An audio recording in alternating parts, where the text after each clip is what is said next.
Live from the Business Radio X studio inside Renaissance Bank, the bank that specializes in understanding you. It's time for North Fulton Business Radio.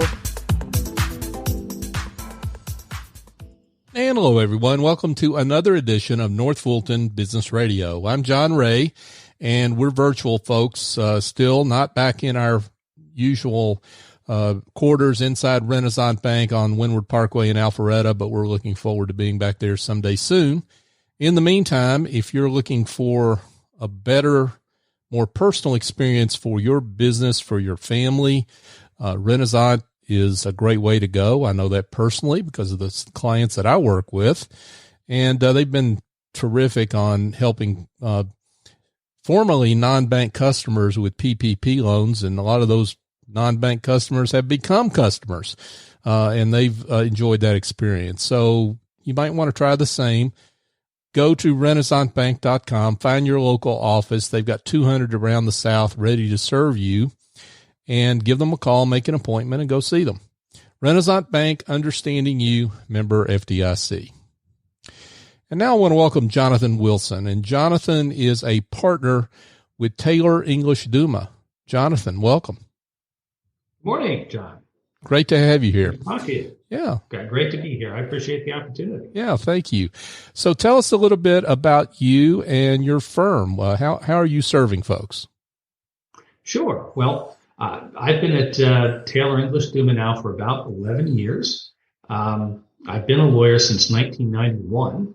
I grew up in Pennsylvania and went to college at William & Mary in Virginia, and law school at George Washington University, and came to Atlanta in 1991 with the Powell Goldstein firm. And during the interview process, back then they would call you down to Atlanta, you get on a plane, and you'd have a whole day of interviews. And the night before your first interview, you would go out to dinner with a partner and an associate. And they tried to include an associate who had gone to the same undergraduate institution as you had. And back in 1990, the only undergraduate from William & Mary at the Powell Goldstein firm was Mark Taylor. So after I went through my career, which we can always talk about later, in 2009, when I was looking for a new home for my practice, I had the opportunity to get back together again with Mark Taylor, literally the first lawyer I ever met in Atlanta. Wow. But we're now about 180 lawyers, roughly 160 or so of which are here in Atlanta. About 24 are all over the country, and they're what we call our remote partners. They're full partners with the firm, but they work from home. 6 months ago, that was unusual. Now, not so much. And what it allows us to do is it allows us to have the geographic reach of being a national law firm, but we only have to bear the cost of a single office here in Atlanta. That allows us to be a lot more efficient in the way we deliver services, and it means that our overall cost of delivering on a project is usually less than what it would be if you went to a traditional, what we call an AmLaw 200 firm, one of the 200 biggest firms in America. So we like to think that we have a national practice at a very competitive rate, and it allows our partners to have the quality of life that they enjoy doing high-level legal work, but in a way that gives you a lot more flexibility with your home and family, and also allows you to be more directly engaged in the transaction, in the project with the client. Wow, that's a whole nother show right there on how, because I would imagine you're quite an attractive place for someone, an experienced attorney, to hang their hat these days, given that work-life home flexibility. It's interesting. We certainly didn't anticipate the pandemic, and don't want to understate its severity and how awful it's been for everyone. Sure.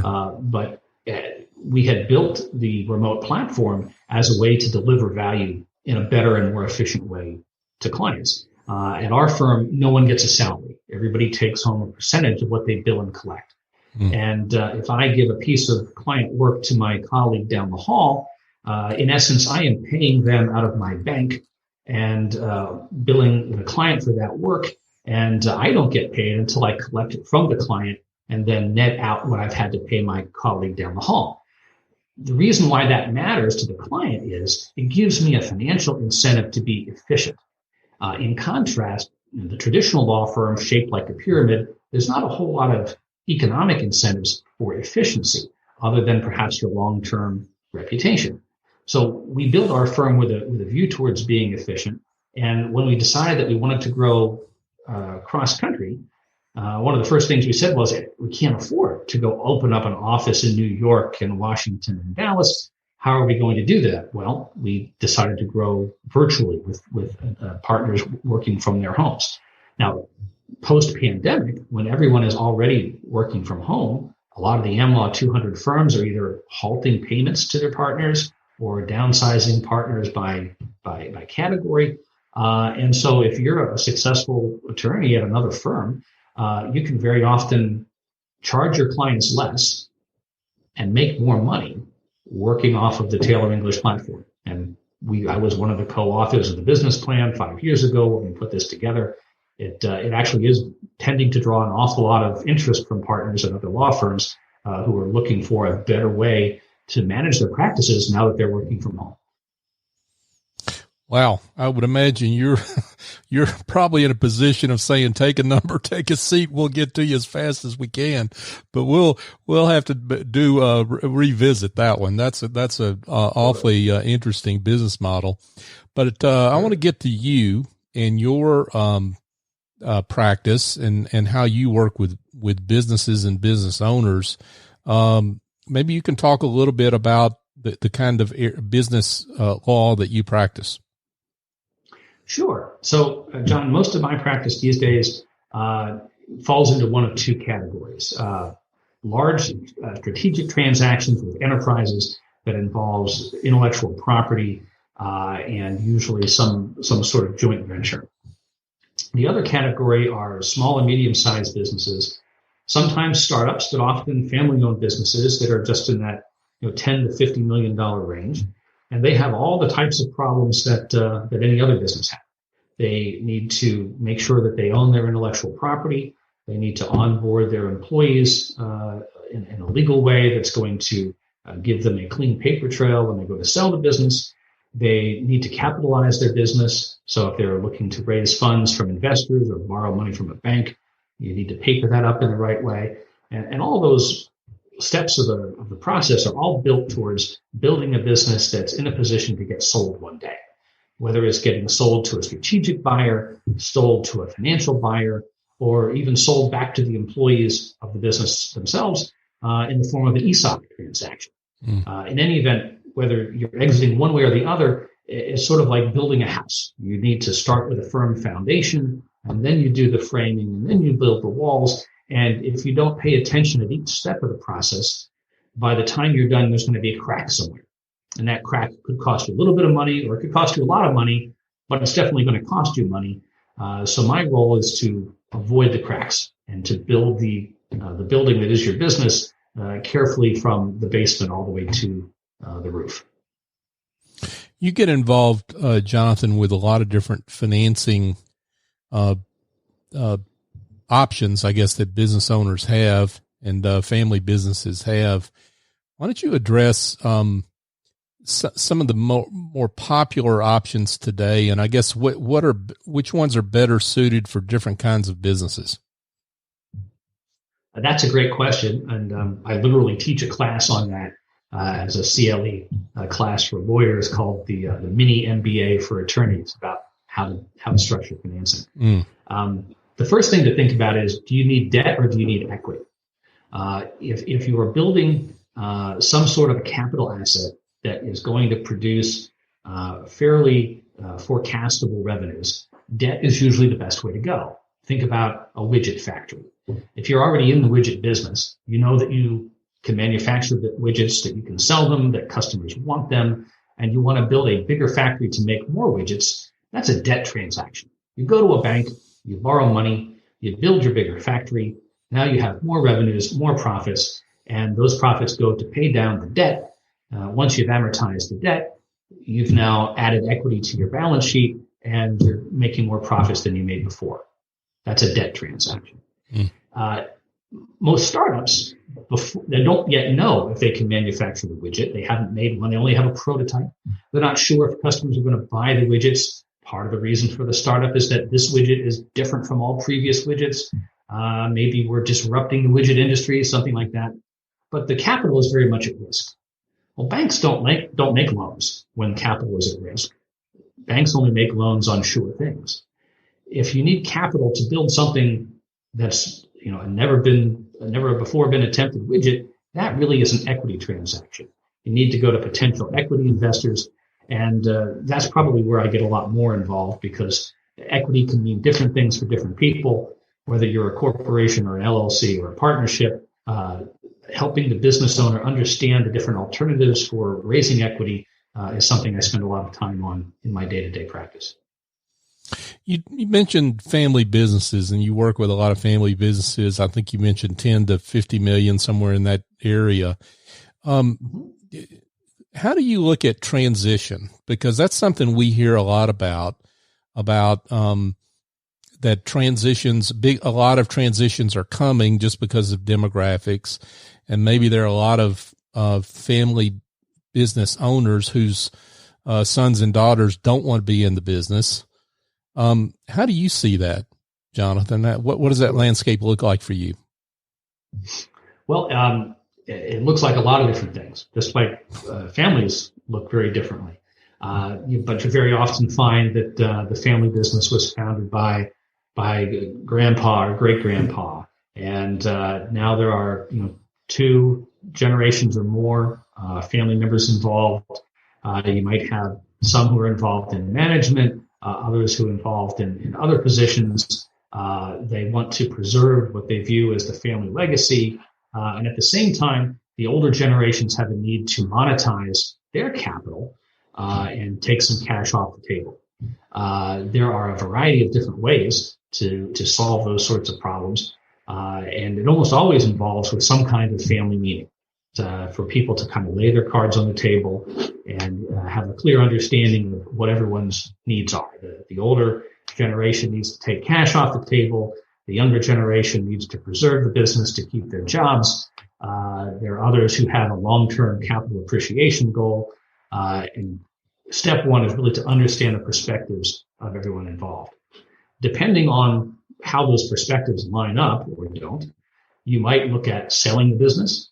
You might look at some sort of leveraged buyout in which the business would borrow cash. The cash would be used to redeem the interests of the older generations. Mm-hmm. And then the younger generations would take the business and run it in hopes of repaying that bank loan. Another alternative I mentioned is the ESOP. That's a whole other show. Those are very complicated transactions. Right. But for those listeners who may have heard of ESOPs, you actually form a separate trust, which in essence buys all the stock of the company. The trust then borrows money, usually from a bank, that is used to pay off the founders who are selling their stock. And then the trust owns the business and runs it for the benefit of the employees. And employees over time can accrue an equity ownership in the business through the trust. If you do it the right way, you can even structure it so that a lot of the cash that comes out to the founding owners comes out on a tax reduced or even a tax free basis. And sometimes it can also be structured in a way where if there is subsequent appreciation in the value of the business, the owners have warrants or options to acquire additional equity from the trust that can even give them a second bite at the apple if the business takes off in the future in a way that it hasn't by the time you do the ESOP. But that's a whole other way of looking at the strategic exit as a process more than a transaction in time. Well, and that creates a transition option that maybe a lot of folks don't know about. I mean, they think about their sons and daughters and family, and they really maybe don't think about necessarily the employees per se, but that might be a great option for folks. It very often is. Like I said, these are complicated transactions. There's a lot of tax issues involved. I have a partner who gets very involved in these and probably does more than anyone else in the Southeast. But a business with anywhere from 10 million or more in revenues, 2 million or more in EBITDA, usually more than 2 or 3 dozen employees, that is in the sweet spot for a small company ESOP. And we're happy to talk to family-owned businesses that have those sorts of needs. Folks, we're here chatting with Jonathan Wilson, and Jonathan is a partner with Taylor English Duma. Jonathan, you mentioned strong foundations. That kind of brings up startups and creating a strong foundation as you start the business and grow the business. Talk a little bit about what you think makes a startup successful and the pitfalls they need to avoid. Sure. Well, my first experience with a startup was when I was in college, which was a long, long time ago. That was about 1987. If listeners who are old enough to remember, that was the first time that we were actually buying PCs. The word PC was a new word. Before that time, business people didn't have computers on their desks. The idea that a business person would have a computer on their desk was really a new thing. Frankly, a lot of men said, "Oh, a keyboard. I'm not a secretary. What would I do with a keyboard?" Oh dear. Yeah. That was the world as it was in 1986, 1987. I was at the College of William and Mary, and my roommate and I had computers. We were just starting to use them for class. We found that we could produce term papers more efficiently by typing them up and editing them on the screen than typing them on a typewriter and having to, white out your typewriter, which was the way that was done back then. But we had an opportunity for a family friend to develop a software program to help him keep track of orders. He was an independent sales rep in the furniture industry, and he would drive around Virginia every day going to furniture stores. And they would say, "Bubba, we need another American 200 in Sheridan." He would write that on a piece of paper. He would walk down the street to the payphone, because no cell phones in 1987. And he would call a factory to place the order. And then he would put that piece of paper in a box in the trunk of his car. And 6 months later, the next time he went by that particular store, they would say, "Bubba, how's my order for American 200 and Sherry coming along?" He would go down the street and call a factory and find out. Well, obviously, that was very inefficient, even though it had been working for him for 20 years. And so we built basically a compiled version of a spreadsheet that allowed him to enter orders and then kept track of them. It was actually done on a software program called Lotus 123, which is the thing we used before we had Excel. Yep. If you remember that. Yep. And we built this software program for him. It worked well enough that he paid us to support his use of the software. And one of our business professors said, this could make a neat little business. I'd like to invest in you. And let's see if we can't sell this to other furniture sales reps, just like your buddy. So we went and improved the software. We made a user manual, and we started to travel around the country while we're still in college, going to furniture conventions to try to sell this software to other independent sales reps. It turns out we were a little bit ahead of our time.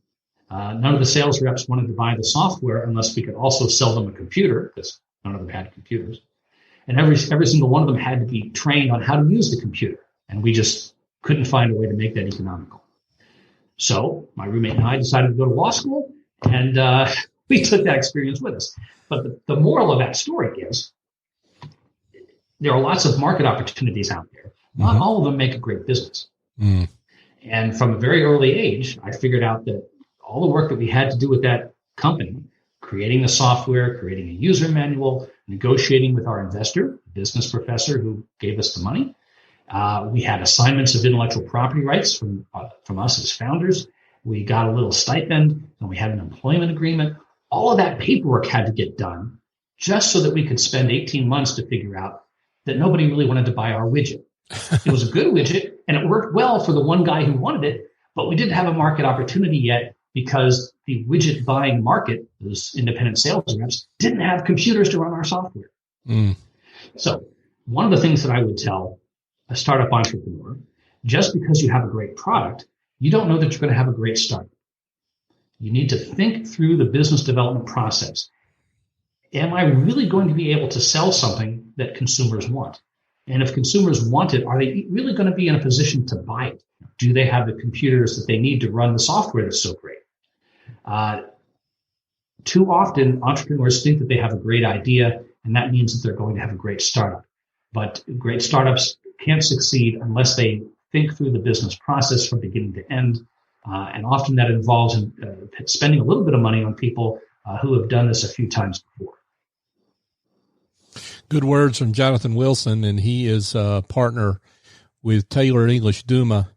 So, Jonathan, how do you see the startup community in Atlanta? Since you've got experience in this area, I mean, how do you assess the startup community? Sure. I think we have a pretty vibrant startup community in Atlanta. Definitely more vibrant here than elsewhere in the Southeast, I think. It's very different from what you see in Silicon Valley and on the West Coast, and talk about the differences there. But it's been, several decades now. We've had people from the pre-dot-com era and the post-dot-com era who have founded entities and had successes. So there's I think a pretty good network of angel investors, law firms, accounting firms who know how the startup process works, and they're fairly easy to find. You've got well-established organizations like the ATDC at Georgia Tech, Kennesaw State and University of Georgia both have incubators as well. There are tons of independent organizations, different gathering of angels and Atlanta Technology Angels, groups like that.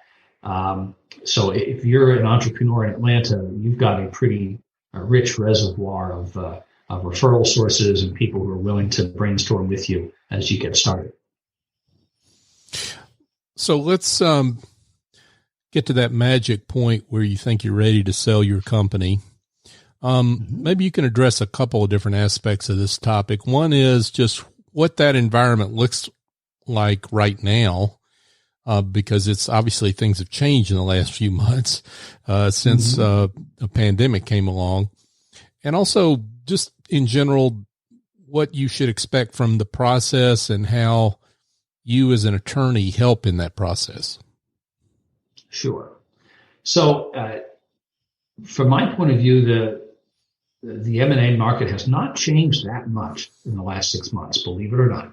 I'm in the middle of probably a half dozen transactions that are on the early side of things, which means that we either have term sheets or expect to have term sheets soon. And here we are, August the 24th of 2020. If you're looking at a term sheet in August, you're probably hoping to close by Thanksgiving.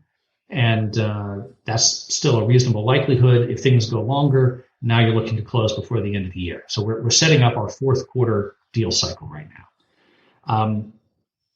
There are often entrepreneurs that go out and first try to find a buyer and then go and talk to their lawyer. I would actually encourage people to do it the other way around. First talk to your lawyer and then go out and try to look for a buyer. And it goes back to that analogy of building the house from the foundation up. It's one thing to get a buyer and get a term sheet with a price in it, but inevitably you're going to have to go through due diligence. And due diligence is going to be one of the most intrusive experiences you've ever gone through as a business person. From a business person's point of view, it can be mind-numbingly boring. And yet, it's the process of looking for cracks in your house. And you would feel much more confident as a business seller knowing that your house had no cracks. And how do we do that? Well, if you're working with me, and many other lawyers in this space, you first start off by building what we call a virtual data room. And I would say, John, tell me about your business. You tell me about the business. I say, okay, I have a spreadsheet here with about 165 lines on it. And I'm going to ask you to identify for me every document that is responsive to any one of those 165 information requests. Now, probably 100 of those 165 will be not applicable. That's okay. It's good that I've asked you the question and you said there are none, because that tells me I don't need to look again. And when the buyer asks us about it, we can say there's nothing here. But probably 65 out of the 165 will lead to some sort of document or some sort of story that we need to tell. For example, we're going to look for a list of all of your employees. I'm going to ask you, do you have a written employment agreement with every one of those employees? I'm going to ask you, are you paying those employees correctly? Are they getting time and a half when they work more than 40 hours if they are not exempt from the law that requires that? And how do we know which employees are exempt from our Fair Labor Standards Act and which ones are not? We're going to go through that process. 99% of the time, small businesses don't get that particular issue right, and they're not paying overtime when they need to. Well, we sort of like when you go to the dentist and you haven't been taking care of your teeth, we may have to drill a few cavities, but you're going to look a lot prettier when we're done drilling the cavities. And you definitely don't want to drill the cavities when you're in the middle of having the discussion around your term sheet. So we would probably go through a 30, 45, maybe even 60-day process to look for all the cracks and then go fix them all. And then we begin the process of trying to find a strategic buyer for your business. What you're talking about there is, I mean, you use the dental analogy, which I find a kind of a painful analogy, but, Me too. What you're really talking about is that deferred maintenance maybe is another analogy that needs to be caught up, because folks can either pay you and your colleagues to help with that, or they can get the results of that taken off the value of the business when they come to sell, right? That's exactly right. There is no avoiding the cost of legal complaints. You either pay at one end or pay at the other. And by and large, it's cheaper to pay your lawyer to get these things done right beforehand than it is to discount your purchase price if you're able to find a buyer after the fact. So speaking of lawyers, let's talk about how to find a good one. What we've talked a little bit about how a good one can help, but you may have some more thoughts on that beyond just how a good attorney can help in selling the business, but how to look for the best ones. Sure. Well, finding a good lawyer is more a function of the problem you need to solve than it is a question of who you know. It's great if you have a lawyer in your circle of friends. He might be the buddy from the golf course or someone you know from church.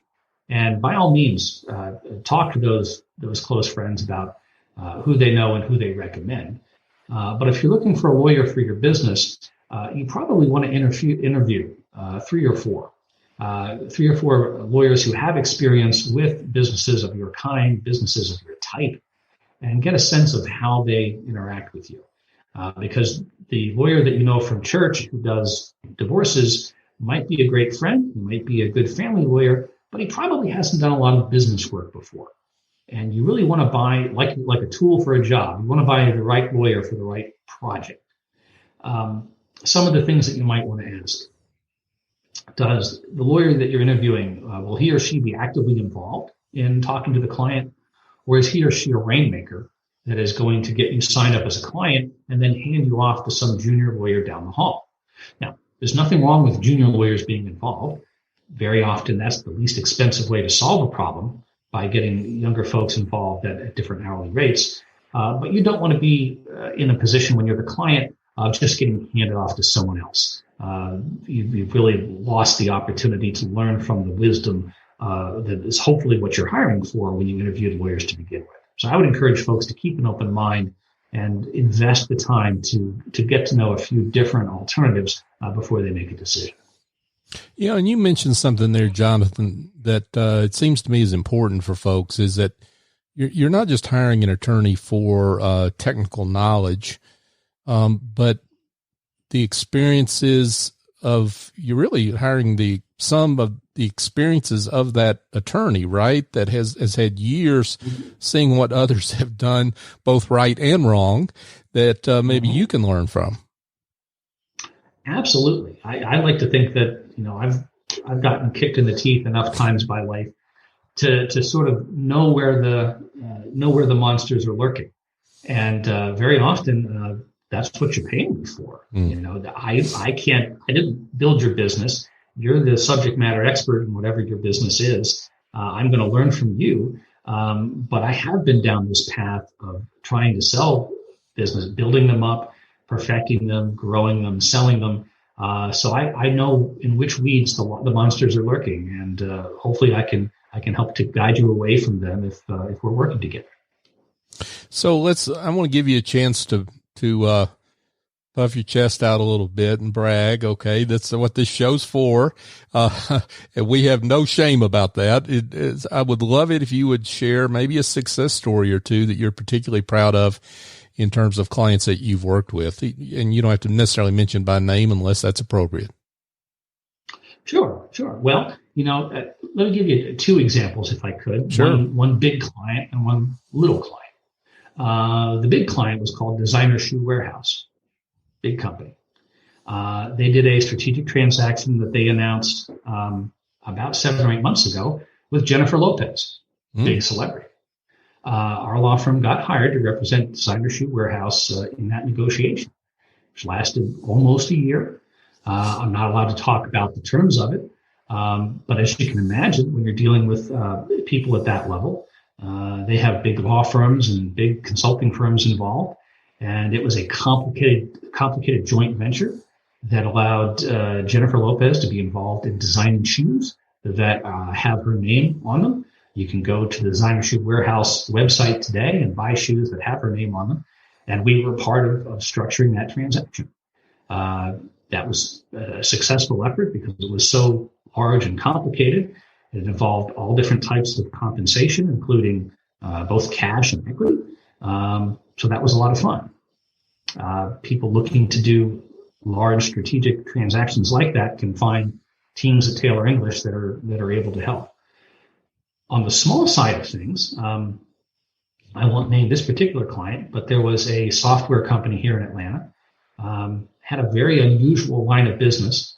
They were actually involved in developing software for slot machines, which is actually a thing. Mm-hmm. One of the largest slot machine manufacturers in the world wanted to work with this little Atlanta company, and they did a strategic transaction in which the large company made an investment and owned about 20% of the capital of the Atlanta company, and the Atlanta company, in essence, became a captive vendor to the slot machine company. They were so good at all the things that go to make a slot machine successful, and there's a whole science to this, which I couldn't begin to explain, that they became such a big piece of profit for the bigger company that the bigger company said, we just need to buy you out because we're paying you too much. You're too valuable to us for us to ever let you go. Now, the local entrepreneur that owned the other 80%, was happy to do that transaction, but he wanted to make sure that he didn't have to pay ordinary income tax rates on the amount that he was going to get paid. And so with a local Atlanta accounting firm, we were able to structure that deal in such a way that the entrepreneur sold his equity over time and in a way that allowed him to recognize the gains at the long-term capital gains rate, a difference in 40% to 10% in terms of his marginal tax rate. That decision was able to save him millions over a period of years, and that was a very successful outcome for him. So those are two transactions, one for a large client, one for a small client, that both resulted in a good result. And I hope it shows that we're able to work in multidisciplinary teams, bringing in tax lawyers, intellectual property lawyers, ERISA lawyers, whatever is required, ultimately with the goal of delivering value to the client. Great work here from Jonathan Wilson, partner with Taylor English Duma. Jonathan, this has been great. Really have enjoyed this. And I'm sure there are others who have listened to this that want me to get to the important question, which is how they can be in touch. So why don't we tell them how they can be in touch and in contact with you and your firm? Sure. I am very easy to find. Our website, taylorenglish.com. That's Taylor, English like the language.com. Has bios for all of our lawyers, including me, Jonathan Wilson. My email address is there, jwilson@taylorenglish.com. And just like everyone else, I get my emails 24 hours a day. And I would love to hear from people that have heard this recording and are interested in having a conversation. Sounds great. Jonathan Wilson, thanks so much for being with us. Thank you, John. Thank you. Folks, just a quick reminder that if you've got some other headaches that might involve maybe bookkeeping, maybe you've got administrative tasks you need to outsource, well, I've got a suggestion for you, and it involves picking up the phone and calling Essie Escobedo over at Office Angels. Now, she's at 770-442-9246, and she's got a whole team of angels that can fly in, get the job done, and fly out. They've been virtual for 18 years, so they understand how to work in this environment. And they're a talented group, and I know that personally. So give Essie a call, 770-442-9246, or go to officeangels.us for more information. And just one other note, you can listen to this show on the podcast app of your choice. And I said of your choice. We're on all of them. North Fulton Business Radio is the search term. We would love it if you would subscribe. We love it even more if you would rate us and give us a great review, because it helps folks find the show and find great business leaders like Jonathan who they might be able to benefit from using in their business. So that would be helpful. And you can also find us online at northfultonbusinessradio.com, our some 270 or so episodes that we've had over the last 4 years. And you can connect with us on social media, North Fulton BRX, LinkedIn, Twitter, and Facebook. So for my guest, Jonathan Wilson, I'm John Ray. Join us next time here on North Fulton Business Radio.